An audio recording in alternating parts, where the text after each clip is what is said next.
First of all, thanks to all you guys for joining in. And I'm really excited. We've had some pretty cool guests in the past, but never this cool. I've known Woz now for, I don't know how long it's been, 30 years probably. And he's had a huge influence on my life in many ways, everything from the car I drive to the cameras I use to all of that. And so I asked him about 3 weeks ago, I'd sent him an email and said, hey, just on a whim, would you like to hop on? And he's really busy. And so we want to be sensitive to that. He does have to leave after about half an hour because he's got some stuff he has to do. But I'm just so excited that he joined in because so when Woz and I met way back just after the Apple days, and Woz got the original Ricoh RDC1. I'll never forget that. The little camera that it wasn't even 1 megapixel. I think it was 640 by 480. And it was all in Japanese. And he and I were trying to figure out how to use this thing. And that was kind of my first foray into digital photography using smart media cards. I remember that. And then Steve and I would go to Japan sometimes. And I remember we found the Olympus E10. And then, and if everybody can mute your microphones, that'd be great. Thank you. But I got the Olympus, and then Woz told me one time, he's like, I just heard about the Canon 10D, and I helped him get a Canon 10D, and then I eventually bought the 20D, and that was the start for me into the Canon world. And again, a lot of that has to do with Woz and just knowing that he's this amazing technology expert, but also he understands human interface the way he does and everything else. So I don't want to take a lot of time. I want to go jumping straight into Steve. I'm going to make Woz the host here, and let him take it away. Again, if everybody can stay muted, that'd be great. Woz, you're on. Oh, hello, everyone. Very glad to be here. Jeff has been an extremely good friend. No question I'd say yes to this. I go before cameras quite a bit, and Janet always pats me down, usually in a studio with the good lights and all that stuff. I go back to personal computers, which is, before there was digital photography. And what you do, you took a picture and it was on a piece of paper. And if I took a picture of my top Tetris score, I'd have to send it into Nintendo Power Magazine in a real paper mail, a real photograph. And it turns out that in those days, the Macintosh computers would sometimes have up to close to 1 megabyte of memory. And the PCs from all those companies used Microsoft DOS, which the largest machine you could get was 1/8 of a megabyte. Okay, you can't really put a photograph in there. So when people started dealing with photography and desktop publishing, the Macintosh was the only choice. And it wasn't because Apple people believed in all this creativity and all that. That sort of was the follow-on idea, but really it was because we were the only product that Photoshop could be made for. And early Photoshop was very, very tiny pictures and crude, and I forget if it was even black and white, I think. But I had photography, a friend around me, and Dan Sokol, and we got into it, and it was eventually, how do you store your photographs once they're, if you get digital photographs? Well, if you had to take something flat and on paper, like a real photograph, and scan it in, and you could get it into a computer in a digital form, a little bit crude as far as resolution. And so Photoshop had low resolution at first, but how do you get something like a real photograph to print out? There were no printers on personal computers that could print something that looked like a photograph. Except because I was sort of getting into Photoshop and its abilities, and disk was another problem. You had to get all these iOmega shuffled cartridges to hold enough of your photographs and organize them. But so how do you print it?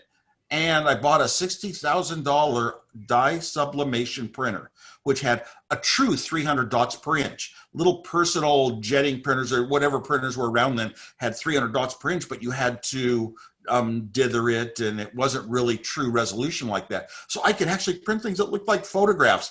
And being a little prankster, I made up a lot of backstage passes and things. And I made up one that says that I used for every airplane flight for 5 years.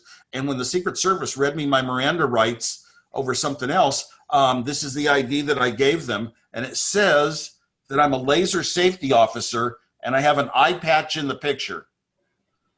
So I could make these sort of things, and I like to push the limits of what you can and can't do.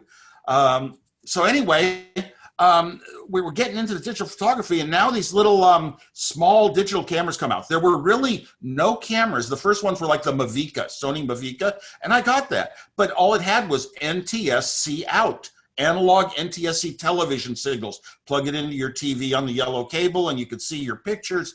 And then finally, the first one that had a digital cable that connected to a computer that I was ever aware of was the Apple QuickTake camera.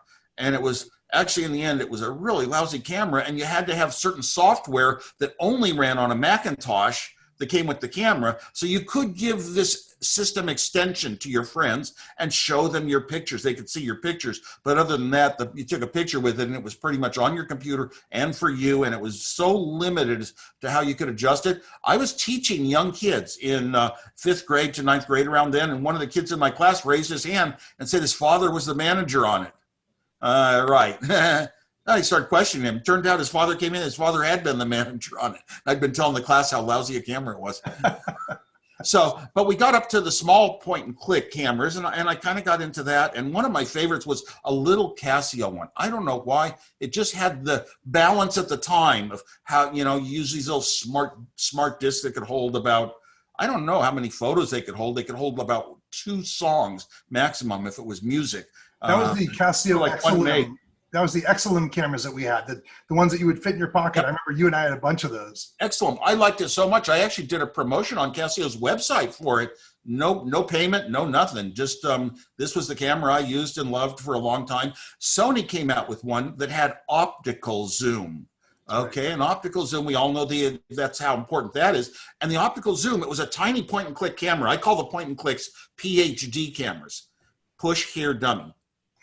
And then Sony came out with one, and they had an optical zoom in a little tube inside the camera that actually did something like 2x or 3x. And whoa, I don't know why that disappeared. That was because it actually did work. And we moved up, and we got that Ricoh that Jeff mentioned, and I loved that camera. Heavy camera, solid metal, well built, and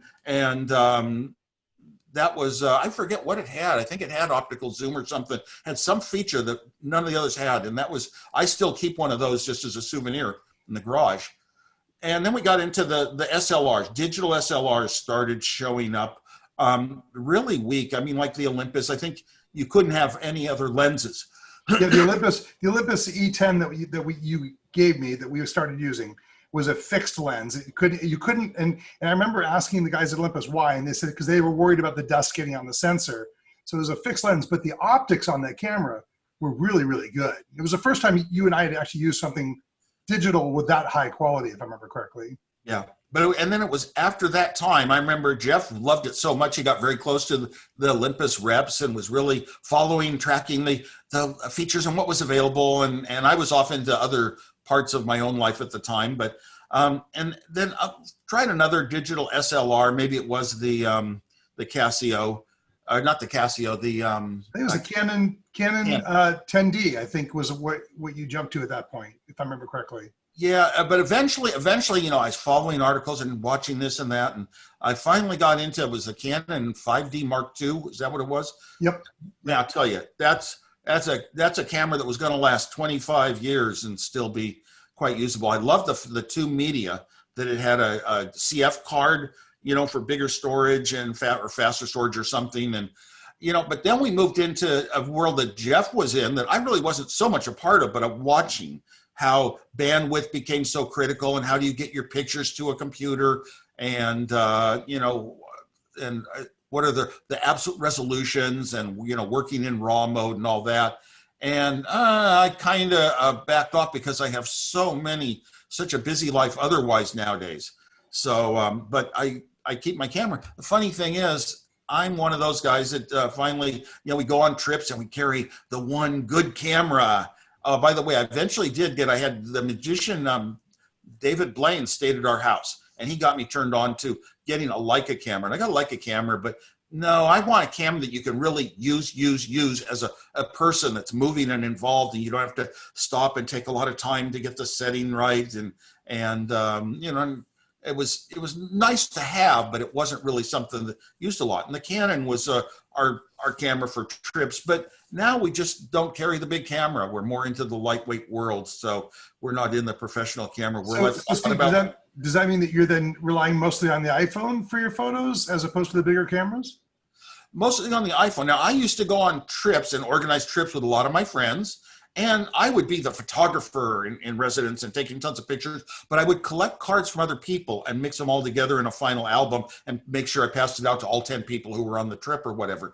But you know what? These days, I sort of more like people are always coming up to me and wanting to talk to me and this and that. And so I don't stay ready with a phone. I don't even carry a phone around doing email or texting. I carry my phone with me and take a picture when I have to.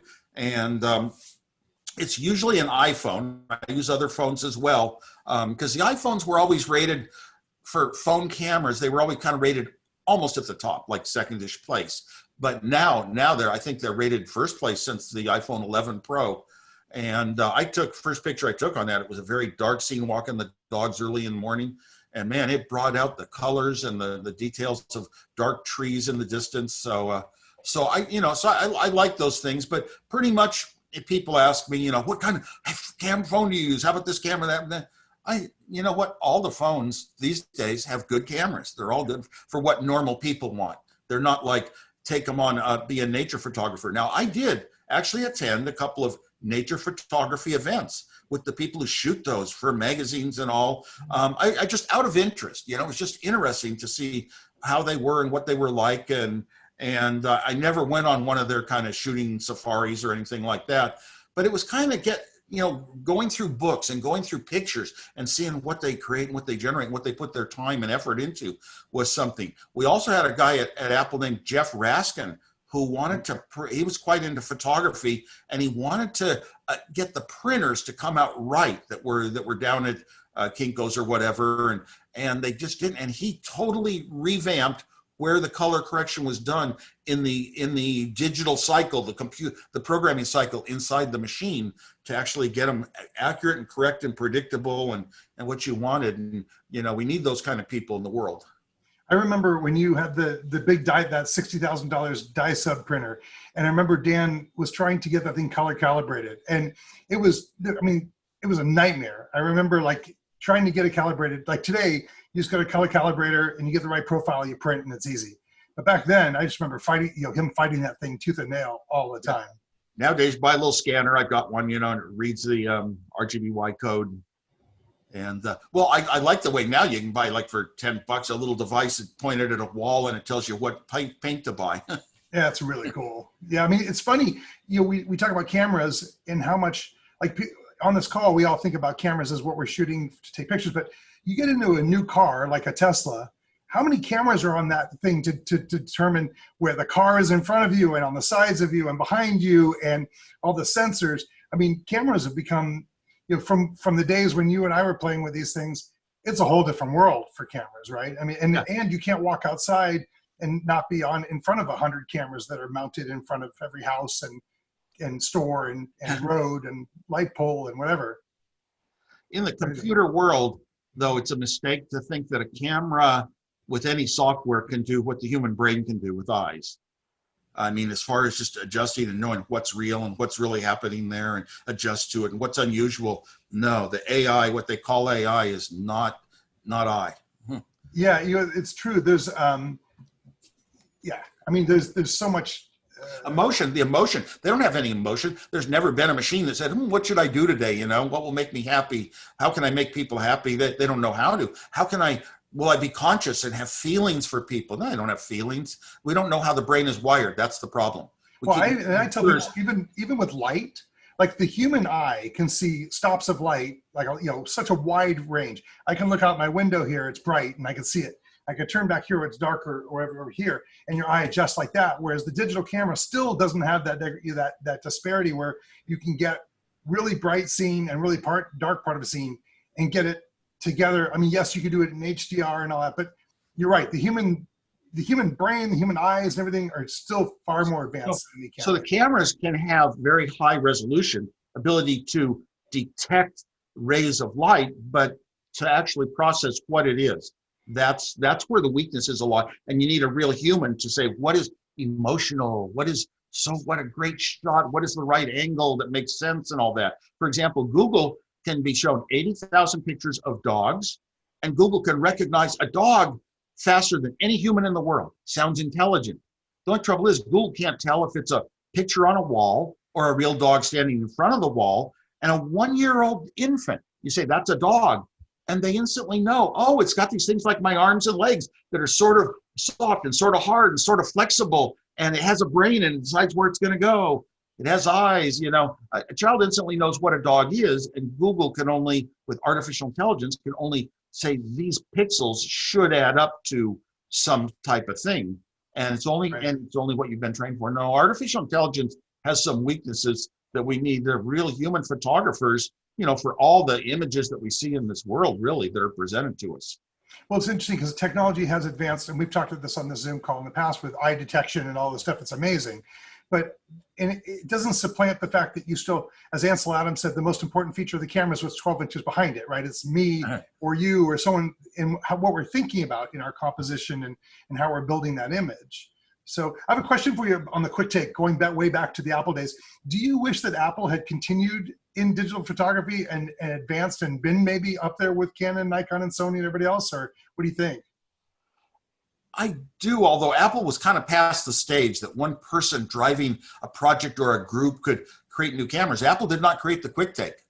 Sony created it, and Apple just sort of kind of labeled it over and fluffed it up and put in their own extension to be able to see the pictures. So Apple was more of a reseller, even with that product, but it was the first one that actually had a cable that attached to a computer and worked in computer ways. And you have to remember, back when DOS machines had 1/8 of a megabyte, they really wouldn't suffice for this.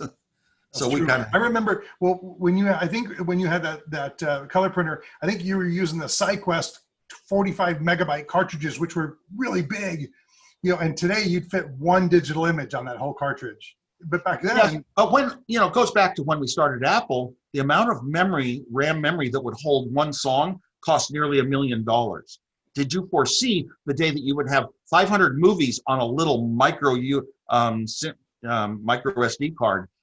You don't know. Moore's law says, yes, it will happen. But Moore's law, when is it going to end? How far can it go till we're at the limits of what humans can do? So you never know that. Yeah. So the discs, you remember that. I do remember that. Yeah. It's so funny. And I probably still have one laying around here somewhere. I still have some of the old cool stuff that we were playing with back then.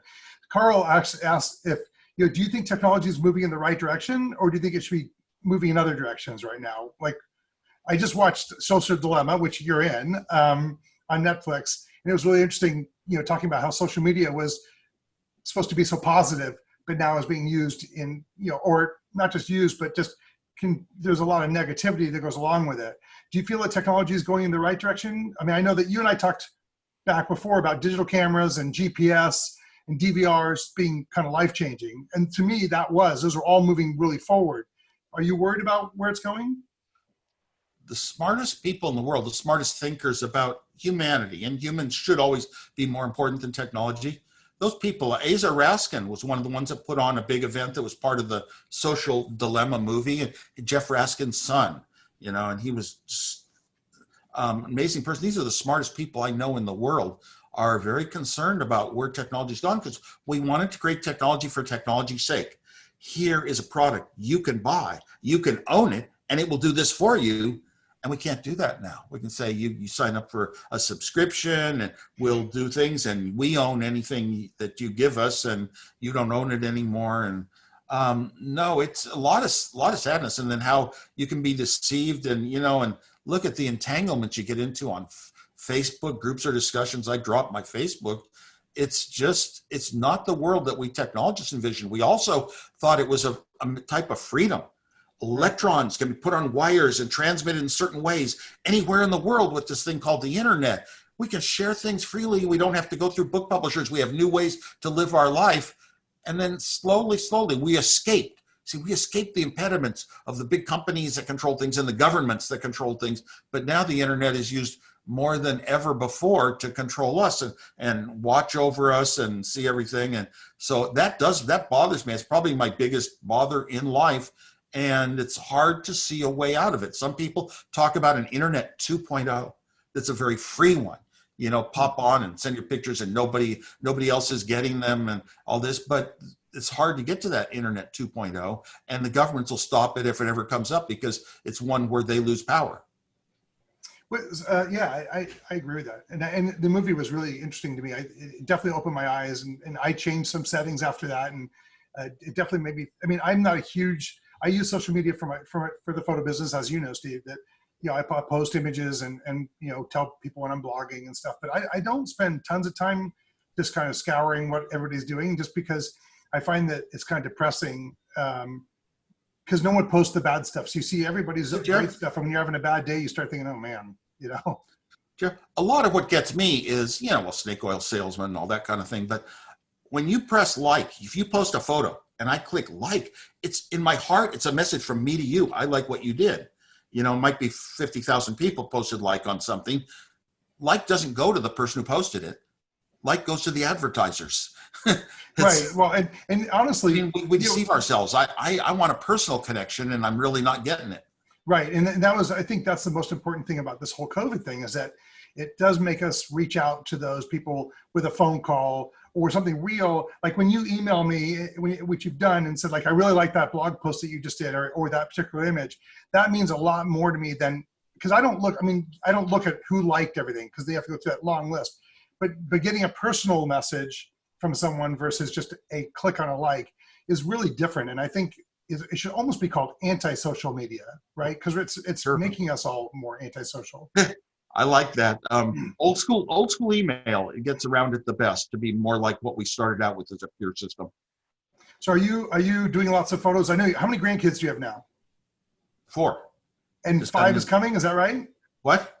Do you have 20? No, had 2 in one family with a very recent baby, and had 2 in the other family with a baby 4 days ago. Oh, 4 days ago. Okay, I wasn't sure. Last time I talked to Janet, I wasn't born yet. Yeah, So born on congratulations on that. September That's awesome. 2020. September 2020. I said they should have named the kid 2020. Middle name 20 as well. No, you do not want to name a kid after this year. Seriously, like, that's just a bad omen. We just need to get past this year. Call the kid 2021 and give it a chance. Yeah, and it's not over yet. Someone asked, I don't even know what this is. Someone asked if blockchain technology will be important in the future. I don't even know what blockchain technology is. Do you? I don't. Well, I think that was a really good question. About it seems like 20 years ago, let's say 10 years ago, everybody was coming up with blockchain solutions, but it's sort of a technology that exists, that has some benefits, that is really looking for a problem or a solution to be applied to. Bitcoin itself is gold as far as just representing a value that is, you know, kind of traded fairly and not controlled by human beings, you know, not manipulated by somebody, can actually change accounts on you or change the value of your Bitcoin dollar. No, it's Bitcoin, kind of pure like gold. So that was good, but it inspired a ton of other people to jump in. Oh, I'm going to really get rich by making my own little blockchain coin, my blockchain token. But almost all of them wind up being controlled by the parties that make them so that they can make more for themselves. So I like pure mathematics. Science, I mean, nature is more important to me than humans in almost every case. Interesting. Ryan, who's listening, is with his high school grad son and wants to know if you think that tech is a good career still for people. Well, every single company making every kind of product in the world, you know, even is going to need tech somewhere. It's going to be using tech, and even if they're just so tiny, a little mom and pop yoga thing, well, they'll buy the tech from somebody else. So there's tech workers being able to program and put things online, make them interactive, usable, improve the interface. There's never an interface that's totally done. It's so good. So it's a good career to get into if you want to. You know, first thing people think of is there going to be jobs and work there? You know, right. Well, think of that as being interesting. But I'll tell you something: if you ever get involved in making products, especially some that might be your own idea, or you're in a startup, it's the most fun experience in your life ever. You know, but if you feel like, oh my gosh, this involves programming, and it's not my thing. Mathematics, that isn't my thing. Well, do other things. You shouldn't be, you should really follow your heart. Don't force yourself and say, I want to be technical, because that's like a parent saying, you should be a doctor. Well, if you don't have the feelings for it inside, I want to be. Look at your own wannabes. So the answer is tech is not a bad suggestion, not a bad way to go. And boy, can it lead to a lot of fun. And you can start out with very easy projects these days with small little $10 Raspberry Pi computers even. So behind you is a turntable, which is kind of retro. With that same vein in mind, do you think that film is still viable? And like, would you still shoot film by any chance? Shoot film? Oh, film in a camera? Yeah. I know that some people do, but I'm older and I'm into more kind of the convenience and my habits, so I'm not in it right now. So all I can say is it takes the right kind of person. I have nothing against film. I think that everything in the analog world is generally better than the digital world. I don't know. It's somehow the humanness is more in it. And so, yeah, I'd love to listen to the turntable behind me, and all I buy is... I've got one. I have to plug it in again. So I know you have to go, and I don't want to hold you past the time, but I want to ask you this last question. What do you like now with COVID? And I know that you're on the speaking circuit, so you're traveling. Every time you and I are conversing, you're in a different part of the world. It's so rare that we're both here in the same area. So how has COVID affected you, and like, what are you doing? I know you're extremely busy. So as I say, what are you doing to stay busy? But I know in talking to Janet and your schedule, how crazy it is. But like, how has COVID changed the world for you? In the speaking world, I had gone to the top. And so I was doing up to 100 speeches a year, mostly foreign.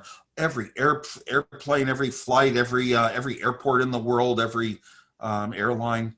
I mean, I was just had that every hotel chain. I had that down to a key. It was my habit. You tend to want to live in your habit, but then I was starting to get, oh my gosh, sometimes this is a little hard, and I wish I had more rest in between. 4 days in a row with 3 different speeches in different cities and flights.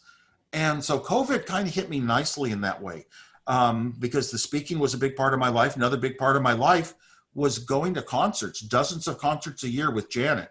If we're both home or both in any city and there's a concert that night, we like to go to it. Live music has been a part of my life forever, so that got cut off. And then every night, work hard in the day, and just for a rest, go out to a sit-down restaurant. People bring you food. We can sit on our phones and play a little word game or whatever. Now that's out. Restaurants are out. And so I got impacted a lot, and I liked it. We both loved it a lot. What we did was we made up for it. And this is where photography would have come in handy if we did it. But we took about 40 one-day road trips. We go there and come back that night. We don't stay in a hotel. We took about 40 of them. We went to places like Mendocino and Huron, California, and Ventura. We'd go to the national parks. We went to Sequoia National Park twice. We went to Yosemite 3 times. We'd go to Grass Valley. We'd just make up a place and go there that day. And these became a fun time. We take our dogs with us in the Tesla, and so that was really delightful, and made up for a lot. We talk in the car. We're together. We can listen to music and audiobooks that we both like, and we both like the same things, and we have the same impressions about them. So it's a wonderful thing that we do. And the last couple of weeks have been kind of busy. I think we only took 1 road trip, but these little one-day road trips where you don't stay overnight. Now, we did have 1 road trip recently in COVID where the movie Tenet came out. Oh my gosh, I want to see that movie. And I looked up, this theater's not open. I looked up theaters as far as Fresno, all the way up to Shasta. They were all closed in California. So I looked up a theater in Reno, and it was open. It was going to be open, showing that movie in a couple of days. I know you drove to Reno, didn't you? We drove to Reno, and we saw the movie, and we also saw New Mutants movie, another one we wanted to see. And we like going to a movie and eating popcorn, and we did. And 2 of us in a big theater built for 200 people. just alone. Nobody was going to movies quite yet. Everyone was wearing masks in the casino where we stayed, but we wouldn't play their gamble because we gamble lightweight, and they only have 3 people at a blackjack table, so they have to price it at $15. Too much for us. But we on slots we hit big. We actually won some good money. And our favorite restaurant in the world, our favorite steak place is Ruth's Chris. It's a chain that makes really good steak everywhere. You can get fine steaks on individual places, but Ruth's Chris was open right there in our casino. And we got to go in, sit down at the table, not 6 feet, but 10 feet away from the next So you table. can actually go inside and eat there. You can go inside and eat. It was a very nice, and it was the most wonderful. We were there 2 nights, so we had 2 meals, 2 steaks. Best meals of my life since COVID. I know it's really changed everything for all of us. So I want to be sensitive to your time. Oh, that's okay. I know that I promised Janet I would not hold you too long. But I noticed you do your safari trips, photography safaris. Yep. And I always, I'd love to go on one of those, but then again, my schedule always gets in the way. Well, you and I need to work on that. I need to get you because it is, as I've said before, it's so epic to go and see, and you would love it because you get the newer cameras in your hands with the long lenses, which now you don't, the long lenses are only like this big, and you can get some amazing photos. It is, and the other thing is, it would be a chance for you to slow down because you don't have as much internet access. We purposely don't do Wi-Fi in the vehicles, and it kind of gives you a chance to kind of step away from the life here, which we're all go, go, go, go, go, and actually just calm down and see the wildlife. It's awesome. So anytime you want to go, I'm taking you there. So good. I've been to lots of places in the world. I've been to safaris, but I'm not like, a camera expert. Yeah, but that's my job. My job is so you got me started, Steve, and influenced me in so many ways in the beginning that now I would love to be able to return that favor and take you to the next level. Because I mean, there's not many people that could take you to the next level on things. So are your safaris not too strenuous? Oh God, no! You sit in the vehicle. I mean, you can't get out. You get out, you get eaten. So they're not strenuous at all. You sit in the vehicle and you shoot. And then we go. Well, but not just your safaris, your other trips too. Oh no, some are a little bit more walking. Like India, you're walking a little bit more through town and stuff. But no, they're definitely not strenuous. Even the rainforest, like in Costa Rica, we don't. You get out of the vehicle, you walk down the street from the vehicle, maybe 100 feet from the vehicle, and you shoot. You go back in the car. So they're not. And most of the people that go, with me on those tours are retired, and they don't want to be hiking 8 miles. So yeah, they're not. They're easy. We could do a Steve Wozniak trip to Africa, and we'd have 1,000 people sign up. I'd love it, but yeah, well, I know your schedule. Keep it comfortable for everyone. Exactly. Bring your Segway. Bring your Segway. Bring the Segway. That would be fun. Are you still riding the Segway, Steve? We still have a couple of Segways in our living room that we'll ride into town. We used to carry them in our car.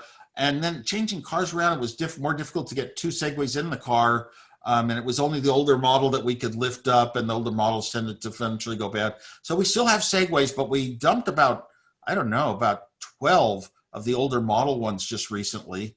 And we love the Segways. We're getting an RV maybe in December. We've never done that before, and we'd like some transportation in it. Segway would be great for us, but I don't think they'll fit. We're getting a smaller RV. Do you remember our lunch where I had the Segway accident and ended up in the emergency room? That was horrible. Oh, I remember it extremely well. I remember exactly where it was. Me when too. we went by it. Oh my gosh. That's one problem is helmets should be required, but because you can fall on a little hole or a pit or a bump just like on a bicycle. Yep, that's what it was. I'll tell you, after that one, Janet and I, especially after yours, we will only go on a Segway with a helmet. Yeah, I remember I had that giant road rash on my head, and I went to play hockey like 4 days later, and I put Vaseline on it and put the hockey helmet over it, and it just ripped it off, and I was bleeding on the ice, and everybody was like scared. I'm like, don't fight with me. Yeah. Oh, we also our other activity we always had was season tickets for the Sharks hockey, and that got cut off too. Yep. You sit right above me. I'm just, oh, really? Yeah, I'm in 101. You're right above me. So that's why. Oh, 101 is where you are. Yep. So, and of course, without having the season, of course, they wouldn't have made the playoffs anyway, but not having the season really sucks. Hopefully this coming season, I don't know how. I was hoping they'd cancel everything, including the playoffs, because we did so poorly this year. Well, we all have more time. I'm just happy to have something to watch on TV. Having NFL back, at least it brings a little bit of normalcy to this world. It is really weird to see no one in the stands. And I thought getting credentials to shoot the games would be easier because you don't have people in the stands, so you could just have a lot more press. And it's just the opposite. They don't want people with the potential of spreading COVID, so they're locking down the press even more too, which is really weird. Yeah, but I remember your, I guess you got cut out of this one, the Olympic stories, all your preparations and fighting for position and. Yeah, that'll be happening a year from, well, it'll be over by now, but supposedly July 23rd, I think it is, or 24th or something like that is when they're going to do it in Tokyo. They're saying they're go or no go. They're going regardless of COVID status, that they're going to go. Now, whether there's people in the stands or not, it'll be interesting. So yeah, I'm still hoping. Like everyone else on this call, well, I am a friend of yours, but I don't interact with you personally. I have a busy life, so I only really interact with you from largely your posts, your blogs, and once in a while an email. I know, it's not like the old days everyone on this call.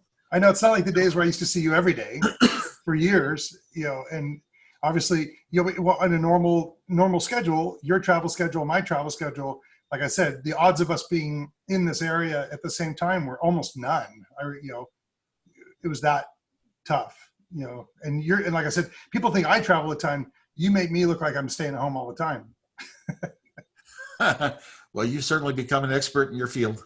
Thank you. I appreciate it. Steve, we'll let you go. Thank you for joining us. We appreciate it. For the others who want to stay on and ask any questions to me about the newer cameras and the blogs I've been doing, feel free to do that. And Steve, everybody give him a hand for joining us. I really, honestly appreciate it so much for you and for Janet for helping to coordinate this. So thank you for doing that. Okay. Glad to be of service. See you soon. See you soon. All right. That'll teach you to turn controls over, won't it?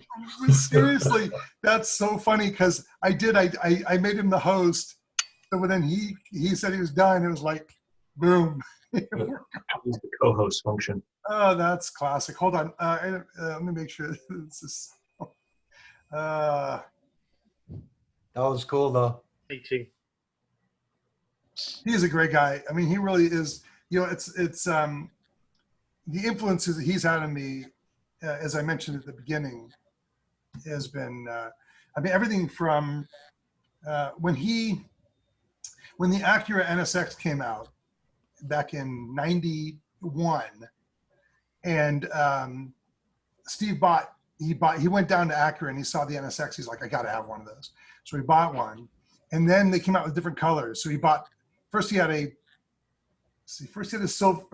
First he had a black one, then a red one, then a silver one, and then he gave his other wife an automatic silver one. So, and then he didn't have room for him, so he let me drive his black one for about a year, and I was totally hooked on it. So when I retired, well, actually, in the early days, as part of a technology acquisition, the only thing I did is I went and got an NSX for me because I loved it so much I missed it. So he's had that kind of influence on me. So everything from that to, like I said, the cameras.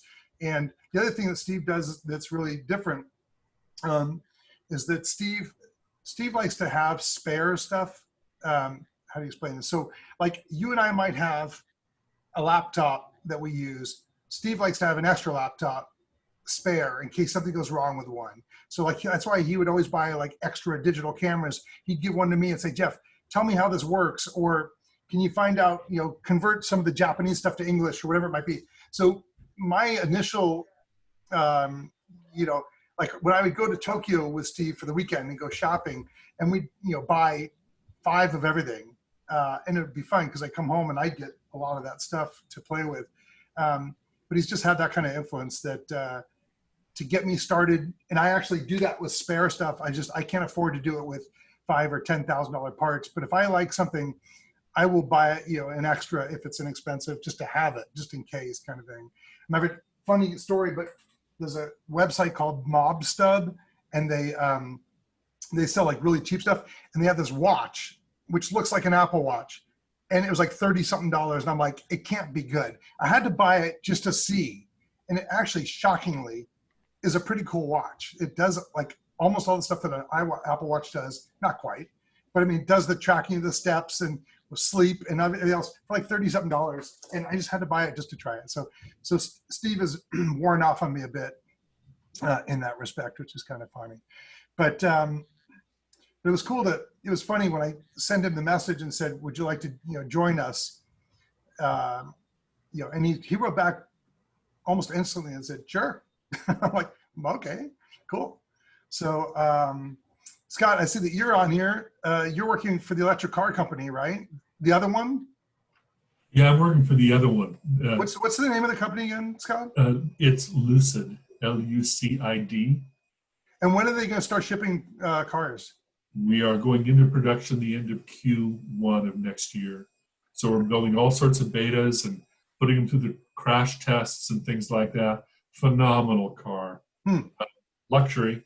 That's something I'm never going to be able to afford. Yeah, what are they going to sell for? What have they said? Top of the line right now is about 170,000. It'll drop down probably to the $70,000 range, but it's starting out pretty high. So, I'll be sure and get you and Steve a test ride. Oh God, Steve would love it. Like Steve, Steve was definitely got the Tesla. My Tesla gets here tomorrow, I think, or the next couple of days. And he also has the Chevy Bolt, which was made big news when Woz got that to drive around. I think he was even in an ad for it, if I remember correctly. So he loves his electric cars. And when DJI came out with the drones, with the Phantom drones, and actually that YouTube video is still out there. We've got video of Woz and I flying drones around because we got him one to play with. And so it's fun because, again, he's influenced so much of my life. It's fun to actually be able to throw some of that back and influence him. So, Scott, we'll definitely take you up on that. Send me an email on that, and actually we'll follow you got up on it. that. You got it. So let's see here. Cody, curious, how did you initially cross paths with Woz? So way back when I graduated college, I went straight into computer sales. And well, actually, before I graduated college, I was doing a part-time job during college selling computers.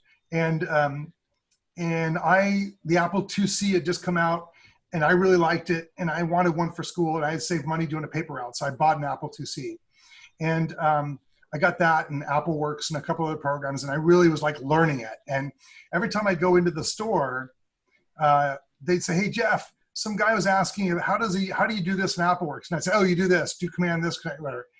And so they said, do you want to work here? So I actually got a part-time job working there. And then when I graduated, I went to a different computer store that happens to be in Steve's hometown. And Woz, even though he started Apple, he's always been a proponent of buying through retail and supporting the retail business. So even though he started Apple, he bought all of his computer stuff from me at this computer store. And so I remember the first day he came in, I've never really been like awestruck by anybody. I mean, and I've dealt with Joe Montana and some pretty famous people, but Woz, to me, like Joe can throw a football, but Woz changed the world. And so when Woz came in, and I was so excited to even talk to him.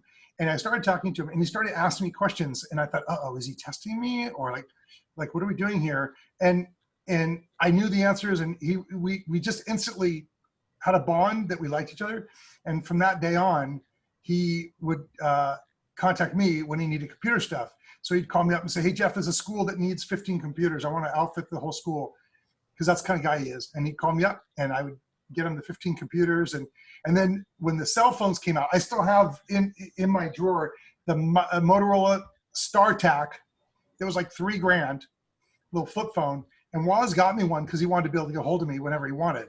So he gave me this phone, and then I remember one day he called me, and I had my music on really loud in the car, so I didn't hear the phone ring. And so later on, I was over at his office, and we were talking. He goes, hey, why did you answer your phone? I said, I didn't even hear it ring. So like a week later, he called me up. He goes, bring your car over. And he had a car kit installed in the car, which again, at the time was really expensive. And, but this is the kind of guy he is, where he's just like, it's not about the money. It's about friends and about taking care of people. And so we just, got to know each other. He also had a video arcade at his house. So whenever I go up there and bring stuff to him, like 4 hours later I'd leave because I'd be stuck up there playing car driving games and all kinds of shoot 'em up games. And so, yeah, it was just, I don't know, just, you know, we got along and we understood each other, and we both love technology. The other thing that we have in common is that Steve and I both believe that technology is technology, but it doesn't mean that it's always right. So in other words, you have engineers that want, and Scott, when you and I worked at Lexar together, you know, the engineers would say, oh, we could build this, we could build this. I'm like, but who would use that? Like nobody. So I'd kill the product and piss off the engineers. But I mean, sometimes you have to build a product, as Steve would say, you want to build a product for the way the human mind works. And this is where, you know, the simplicity of an iPhone really resonated with people, because you could do a lot with it, but the user interface was very simple to move around and do what you wanted to do. And then you look at some of these other, actually, I was just car shopping with a friend.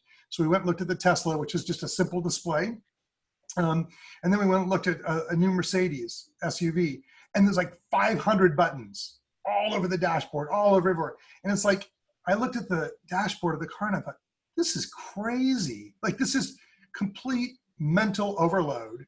And it was a 2020 or 2019 Mercedes. And I'm like, has Mercedes not understood that the world has moved beyond? Because this friend of mine owns a 2007 Mercedes, and it looked almost identical. Like, they hadn't changed a damn thing. And so it's that kind of embracing of human interacting with technology that I appreciate in Steve. And I remember he and I were meeting with the top executives at Panasonic when I was working, actually worked for Steve for a couple of years as his head of marketing. And we were in a meeting with Panasonic, and they were talking about human interface and understanding human interface. And Woz says, there's only one person who really understands human interface like I do. And I'm like, who's that? And he goes, Jeff. And I'm like, what? I was like, what the hell? I was totally blown away. Like, you're kidding. I mean, I still remember that. He probably won't even remember it, but I remember it like it was yesterday because I was so floored. Because when we were designing at the startup, I kept pushing back going, no, I don't want to do that. We shouldn't do this. We should do this.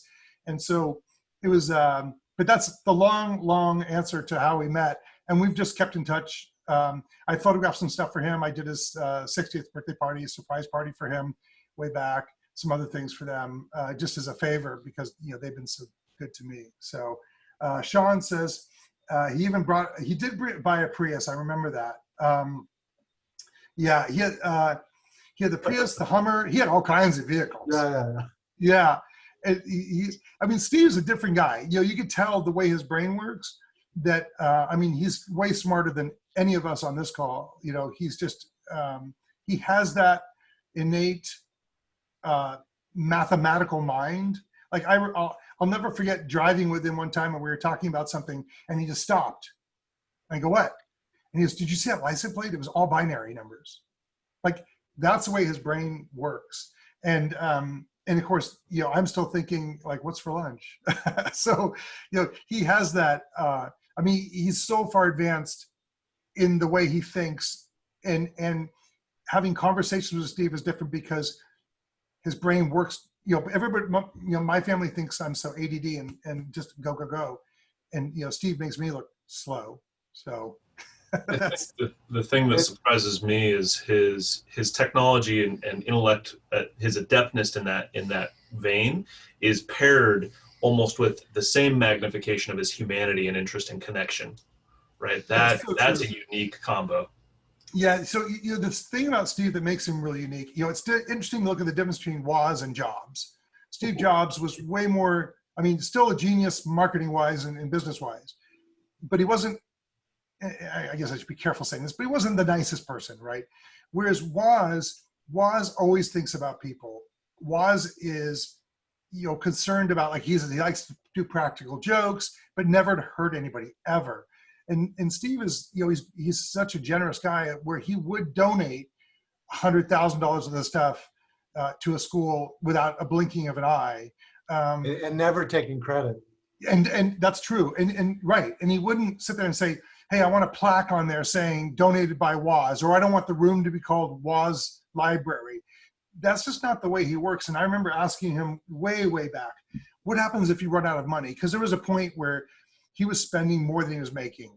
I mean, I was talking to one of those finance guys, and Steve says, so then I run out of money. But he's not driven by money or power or fame. And it's good because I think that needs to rub off on the people who are, because clearly that's not, I mean, and I'll be honest with you guys, when I was moving up the ranks in the photography world, I thought my job is I want to be like Joe McNally or, these people that are at the top of the photography realm. What do I do to get to number one? And then I realized that that's not what it's about. It's about influencing people who want to be influenced in a very realistic way. And it's not about numbers. It's not about likes. It's not about followers. And so, and I'm guilty, but sometimes I look and go, God, my blog traffic's down. I need to like get that up.